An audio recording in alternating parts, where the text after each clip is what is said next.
China's top legislature has clarified that a Hong Kong court overstepped its bounds after it ruled on the constitutionality of an anti-mask law in Hong Kong. What's the real underlying issue here?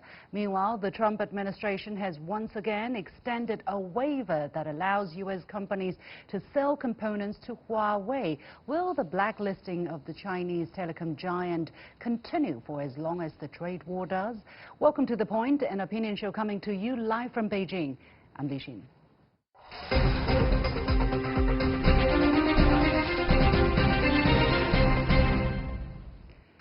It has been an eventful day in Hong Kong. China's central government responded swiftly to a Hong Kong High Court ruling that the anti-mask law enacted by the Hong Kong SAR government in October was unconstitutional.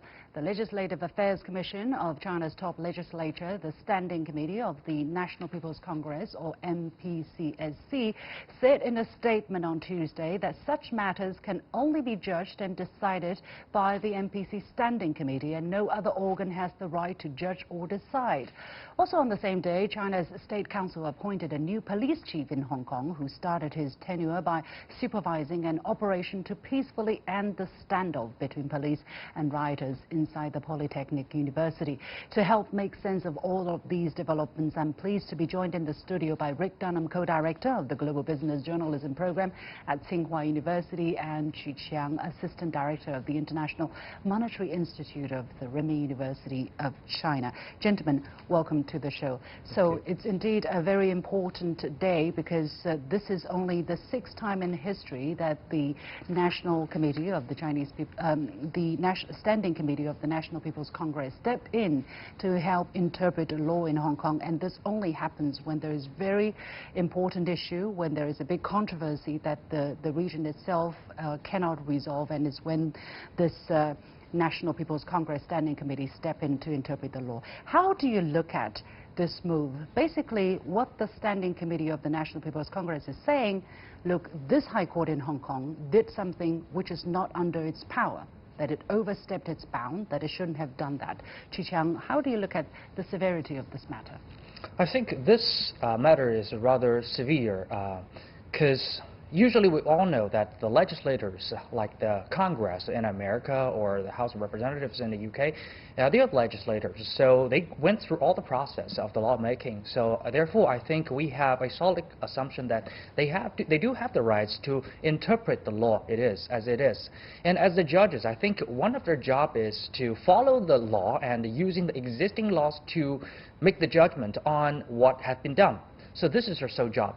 And I think they overstepped it because they tried to explain the law from another angle, which means they tried to offer another explanation to the law according to their favorites. So I think this can be a serious situation. So basically, I understand that this is actually what is problematic with the understanding of the one country, two systems on the minds of many in Hong Kong. Basically, they're saying, look, Hong Kong has a high degree of autonomy, and it has some kind of a balance of power between the judiciary, the legislative, and the administrative, although it is supposed to be led by the administrative. Therefore, it kind of treats the judicial system as somewhat of an independent organ separate from the administration. And yet, let us not forget, the SAR government is part of China, so it doesn't have its final say in whether a law is constitutional or not. What's clear is this is an existential question of judicial independence in Hong Kong. It hasn't reached, I mean, we haven't reached this point since Hong Kong returned to China. And if this is overturned, if the Supreme Court ruling in Hong Kong is overturned, it means that the rulings of the court system in Hong Kong are subject to, any ruling is subject to review.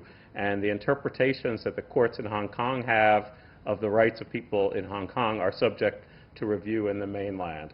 It really will open up questions in the minds of the judges of what they use as the supreme law of the land. And it was intentionally complicated at the time that Deng Xiaoping and Margaret Thatcher reached their agreement on what would happen in Hong Kong with one country, two systems. And it's slowly been defined, as you said, by these 6 rulings from Beijing. This is a major step, and the question is, what comes next? Well, basically, a lot of people have the misunderstanding that the Constitution of Hong Kong is the basic law, right, which is wrong, because the Constitution of Hong Kong is not just the basic law of Hong Kong. It is also the Constitution of China. So in that case, and Hong Kong being an administrative region of China, obviously it doesn't have the power to judge on whether something is constitutional or not. It's just like a state. That's correct. Court. States in the United States have constitutions, but if the constitutions are in conflict with the U.S. Constitution, the U.S. Constitution takes precedence. If a law is violates the federal Constitution. So who has the power to decide the constitutionality? The U.S. Supreme Court does. The U.S. Supreme Court. Right. So this would be the equivalent of a state Supreme Court in America deciding something, and then, although this is not the U.S. Supreme Court, this is the government. This is like Donald Trump saying that the state court ruling is not justified. But this is where the systems are different. The Chinese system is different than the American system. Right. Well, even there is a one country, two systems, it never gave the region of Hong Kong the right to decide whether any local law is constitutional or not. Oh, yes, and I think that's the problem here. Yes, I think there's a huge misunderstanding in here. That is, first of all, China and Hong Kong is not a federal relation. It's not like Hong Kong is just one federal state of China. No, we're not like that. We're central government and the local city government, that kind of relation. Of course, or if we just put in the shoes in America, let's say Hong Kong's like California, and we have a federal government like a Chinese federal government like this. Just imagination. Sometimes local state can just rule against the federals. For example, California set up asylum cities to protect the illegal immigrants of the Mexicans. But that is out of two background and two core principles. First of all, the judges must be pure American, the patriot. They love America. They have a pure life stake in America. And secondly, the ruling against the federal law is not against the whole interest of America as a whole. Say, not separating America, not try to damage the sovereignty of America. But these two rules and two principles are all against it in Hong Kong. First of all, the judges are not Hong Kong local people. They're not permanent residents. They're from UK. And secondly, their ruling against the central government is not binding to the interest of Chinese government and Chinese people. They're trying to separate Hong Kong or help the separatists. So that is against the basic principle.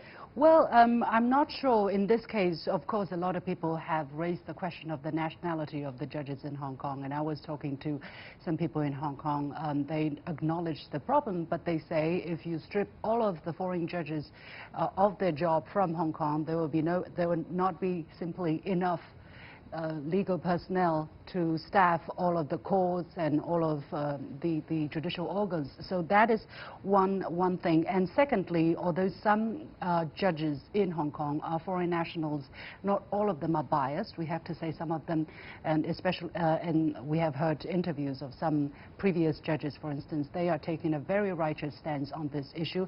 And not all Chinese judges are also pro-China. We have actually found out that the judges who did this ruling actually Hong Kong nationals, Chinese nationals, but they unfortunately have taken the side, as we see it, of the protesters. So actually, I think I'm driving at the notion that basically the judicial sovereignty of Hong Kong has never come back to China after the handover. Right. It was an open question. I mean, the political sovereignty question was answered very quickly. Beijing was going to name and was going to choose the people who could be chosen eventually to lead Hong Kong. Judicial questions were not really answered. This is the first major clue that the world has seen on the direction of the future of where the judicial system is going in Hong Kong. So, well, this is a very big question, and of course we won't know what will be done, whether these opinions from the National Committee, from the Standing Committee of the National People's Congress will be observed in a certain way in Hong Kong. But I guess this is not a suggestion. I guess they are pointing out that this is not the right way to go forward. How do you look at the way that the police has been handling the standoff in the Polytechnic University campus? I mean, 600 people so far have surrendered peacefully, but still, as we were preparing for the show earlier today, about 100 people still trapped in the university campus. It's a very tough situation. I mean, you can't let rioting go unchecked. At the same time, I mean, I do believe, even though some in China would disagree with me, the question of a proportionate response is a legitimate question. You have to, the police have to respond in proportion to the violence, and so that's the balancing act right now that the new police chief has to have. And I think I think at least it hasn't spiraled further out of control over the past day. And let's just hope that there's a way to safely and peacefully diffuse this. But from what you have seen, do you think the police have overstepped their bounds again in the level of response that they did? It's all individual cases, and I think there are times when you could second guess the police, and there are times when the response is absolutely proportionate, when there have been violent acts and acts aimed at the police. No, Qiang, your observation of the situation. Well, this is probably not described in any given laws to say how appropriate is the action should be given. But from the observation from both sides, from the protesters or from the police side, the video they show up, I think the fact is rather obvious. The protesters actually overstepped. They're using the Molotovs, they're using the catapults, they're using the crossbows, and the police are using just a standard equipment like the rubber bullet and the tear gas, and that's it. I think this is just a standard operation from any country. In the Catalonian situation and the New York situation, I don't think any police in any region in the country are using a lower level of the controlling method than Hong Kong. I think Hong Kong police is rather restrained. And they keep on talking and negotiating and just to try to convince them first. And then what they get back is the Molotov and the catapult. Actually, so I think they're rather doing their job. Actually, there are a lot of people who are complaining that the police have been too soft. Yes. That the police have been too restrained. Therefore, there is no deterrence for the rioters that they continue to do exactly. So what do you think it has led the situation so far, Rick? From an educator's point of view, you know, these students and these black hat rioters, some of them older, some of them are said not to be students, but many of them are also very, very young. For instance, there were 200 who were under 18. Of course, they were able to leave the campus without being arrested once they surrender. But just the sheer amount of underage children, when you are under 18-year children, present in this standoff. What is your take? Well, I do think that there is a lot of anger among young people in Hong Kong, and that young ranges from teenagers through the 20s. I mean, but to me, it's irrelevant the age if there's violence, and the question is how you stem the violence.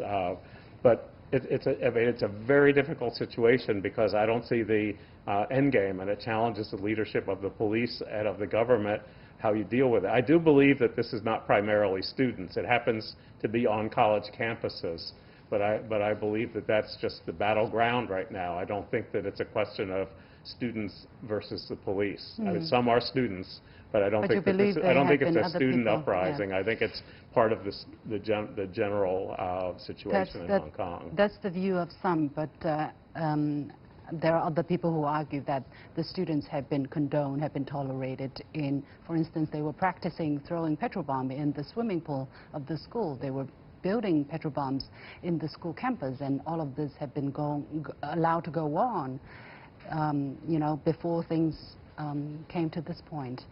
But anyway, we're going to leave it there. Many thanks to Rick Dunham from Tsinghua University and Qiang from Renmin University of China.